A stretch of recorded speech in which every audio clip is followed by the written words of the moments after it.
very insistently together. I mean, my office at one point, before I closed the gallery or left the gallery, was like a bad Godard movie. We were making calls to Washington every day. I was talking to Jane Fonda, telling her that we were going to raffle her off to the highest bidder one night. And we'd go to Washington on a regular basis and go visit senators, and we'd do protests at museums. And I was harboring someone that could have gotten me in a lot of trouble if he had been found in my loft. It was very intense. I just fled to Europe and kind of recollected myself and came back home and started again. And Ron Lauder then became the assistant to the Secretary of Defense.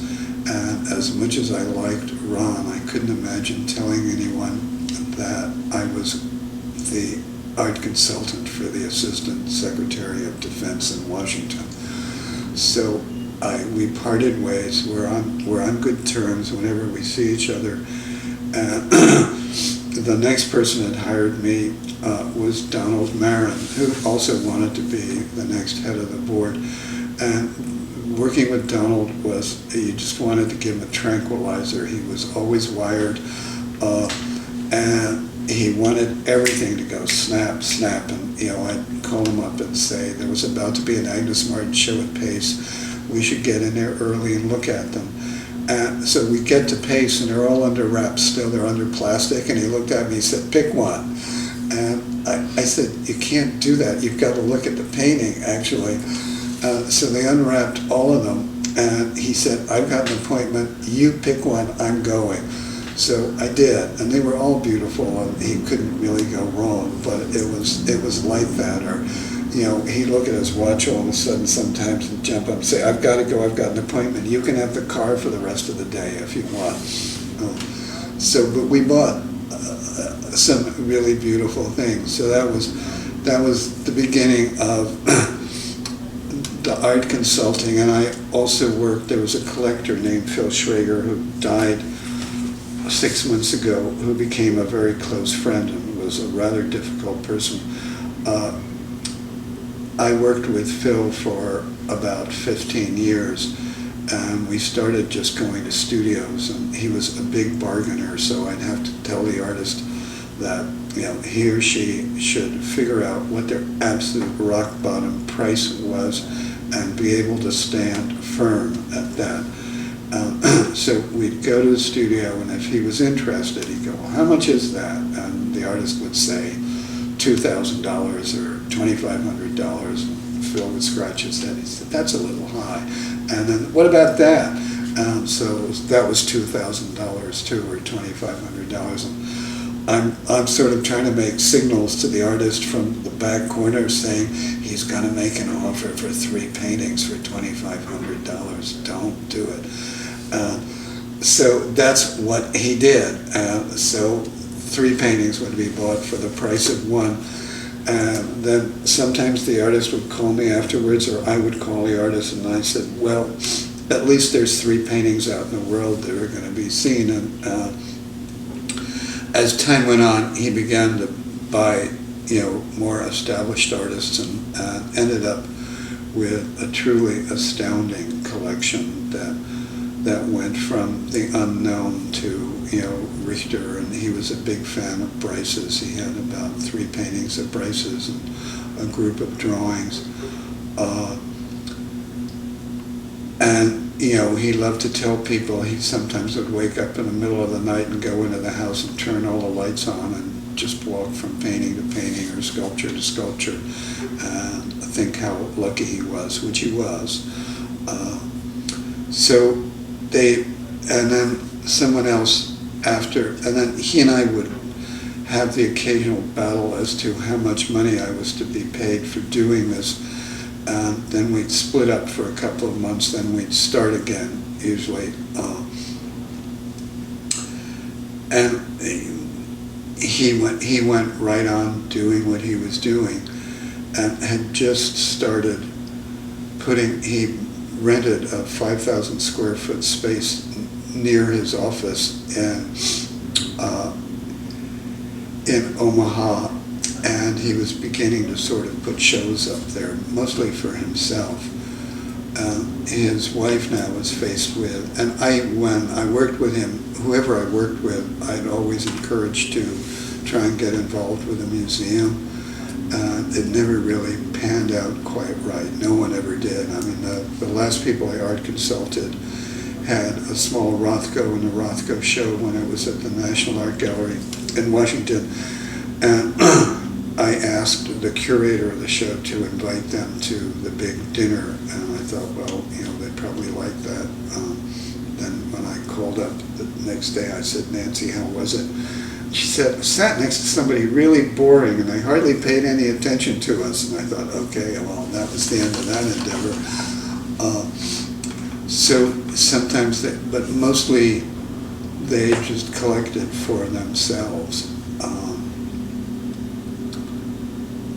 So that was, that for a long time, that was the major part of my livelihood. That was the only way I could possibly exist. And now it's sort of, I'm the last people I art consulted, stopped about 2 years ago, and since then have bought a really beautiful Gorky drawing, and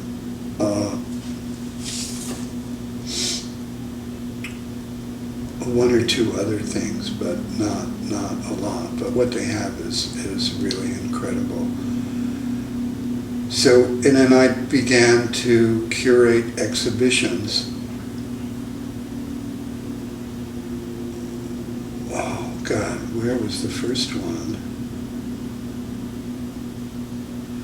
I don't remember, but the one they'd be out of town, and then Phil Schrager, who was from Omaha, they were courting him at the museum, and they came to him and they said, we want to expand our contemporary department, and we'd like to get you involved with the museum. We're going to hire a curator. And Phil said, oh, you should talk to Klaus Kertess.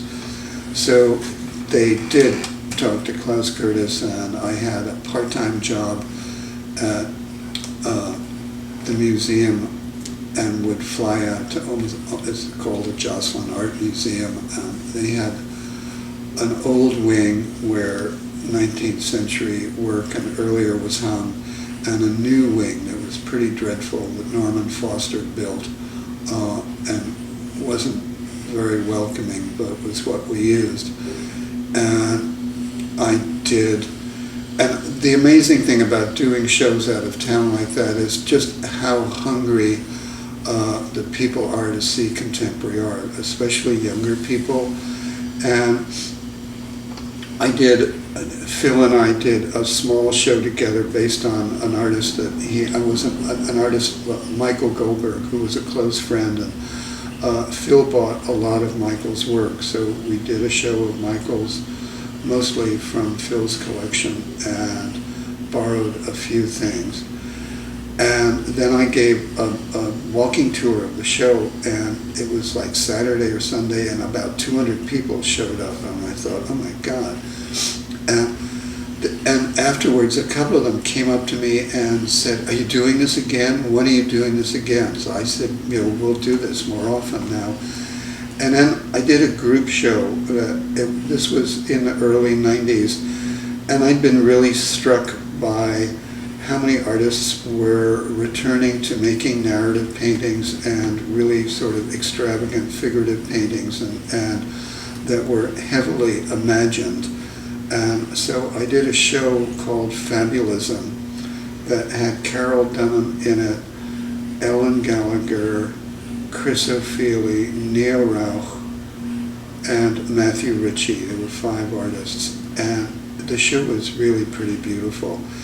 And I would say at least 1,500 people appeared at the opening, and it was packed, and that was really rewarding. And gradually, I got my picture in the local newspaper, and I was called the Wizard of Modern Art.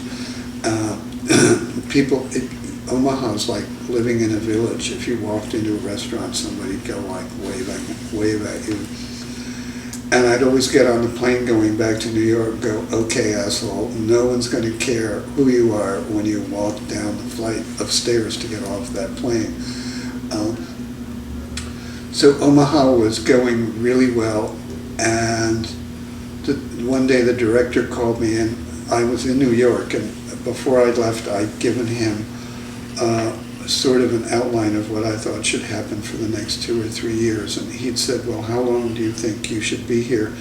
And I said, another 3 years, and then I'll help you find a curator, and I'll quit. And he said, no, it could be 5 years. And I said, well, let's not talk about that now. So a week later, I got a phone call saying, we can't go on. It was like, I thought, we're not going out. I said, what is it? And he said, we just can't go on. We can't go on what? He said, your program. We can't do it. We really can't do your program. And you have to leave. I said, when? He said, now. I said, fuck you, and I hung up the phone. I was just totally stunned because I really liked doing this. And what seems to have happened is I did it too well. That the head of the board, who had, when I first arrived, slung his arm around me at a welcoming dinner and said, I want you to know you can do anything you want here, anything at all. And I thought, oh, this is dangerous. So he, I think, got somewhat upset that working with Phil Schrager, we tripled the contemporary art group, and we raised $200,000 for acquisitions above and beyond what their dues were. And then I think the coup de grace was that I had become friendly with this family there, that I saw the father and the son fairly often, and we're still really good friends. And the sister of the head of the household was engaged to be married to the head of Mutual of Omaha, and the museum had never been able to get Mutual of Omaha to contribute. And I said, I met with his sister and I said, I want to meet your fiance and I want to propose a program of contributions to the Jocelyn Art Museum. And so we had a brunch, and I told him that a show, a modest show cost $200,000, and I wanted to find 4 corporations that each would give $50,000 a year to do a show, and I wanted his to be the first. And I said, and if this works and you like it and you get good publicity, I'd like that to be raised to $100,000 a year and maybe ultimately to $200,000. And we shook on it, and I was totally stunned, actually. And I walked in the museum yesterday, the next day, and told them, and they didn't believe me. They said it's not possible, and I said it is possible, and they called, and it was possible. And I think that really annoyed the head of the board because I did something that he hadn't been able to do. And so that was the end of Omaha.